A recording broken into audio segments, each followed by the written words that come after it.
మా చెల్లె స్టోరీ చెప్తారట, మీరు వినుర్రి. హాయ్ ఫ్రెండ్స్, అనగనగా ఒక ఊరిలో రాజు అనే వ్యక్తి ఉండేవాడు. ఆయన రోజు గొడ్డలు వేసుకొని చెట్టు నడక పోయేవాడు.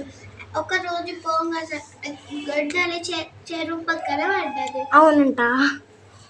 అప్పుడు పడ్డప్పుడు సరస్వతి దేవి ప్రత్యక్షమై వెండి బంగారం గొడ్డలి ఇది నీది అని అడిగింది. రాజా ఇది నాది కాదు అని అడిగింది. రాజా మంచి సాధనం చూసి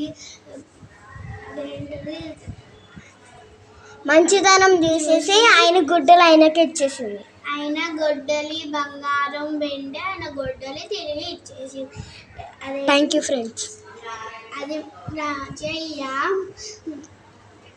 అదేంటి ధన్యవాదాలు అని చెప్పారు. Thank you friends, bye bye. Next week